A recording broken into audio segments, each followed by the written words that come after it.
आता आपण बघत आहात 24 लोक व्यासपीठ 24. ज्येष्ठ पत्रकार दिलीप घरटे यांचा सत्कार. ग्रीन फाउंडेशन धुळे जिल्हाध्यक्षपदी त्यांची नियुक्ती.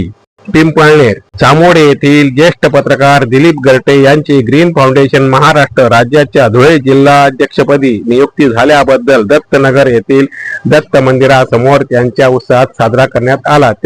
या नियुक्तीमुळे चामोडे परिसराच्या शिरपेचात आणखी एक मानाचा तुरा खोवला आहे. त्यांच्या निवडीचे विविध स्तरातून स्वागत होत आहे. यावेळी चामोडे येथील जय दया शिक्षण संस्थेचे अध्यक्ष तसेच साक्री तालुका शेतकरी संघाचे संचालक काकासाहेब अनिल दयाराम शिंदे यांच्या हस्ते दिलीप घरटे यांचा शाल श्रीफळ देऊन सत्कार करण्यात आला.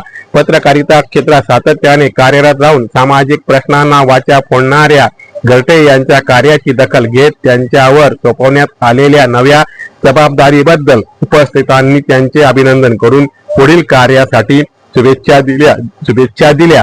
ग्रीन फाउंडेशनच्या माध्यमातून पर्यावरण संवर्धन, वृक्षारोपण, स्वच्छता, सामाजिक जनजागृती तसेच पर्यावरणपूर्वक उपक्रमांना चालना देण्यासाठी कार्य करण्याची संधी मिळाल्याने या नियुक्तीला विशेष महत्त्व प्राप्त झाले आहे. पत्रकारितेच्या माध्यमातून समाजातील विविध प्रश्न मांडताना आता पर्यावरणावर संवर्धनाच्या क्षेत्रातही योगदान देण्याचा संकल्प घरटे यांनी व्यक्त केला. सत्कार प्रसंगी रवींद्र मोरे, दिलीप बदाने, विजय घरटे, सुधाकर बदाने, विश्वास बदाने, सुरेश बदाने, प्रकाश घरटे, जगन्नाथ पाटील उपस्थित होते. उपस्थित मान्यवरांनी दिलीप घरटे यांच्या नियुक्तीचे कौतुक करून त्यांच्या भावी सामाजिक व पर्यावरणीय कार्यात मनपूर्वक शुभेच्छा दिल्या. दिलीप घरटे यांच्या नियुक्तीची माहिती समोर आल्यानंतर चामोडे परिसरातील नागरिक, सामाजिक कार्यकर्ते, पत्रकार, विविध क्षेत्रातील मान्यवरांकडून त्यांचे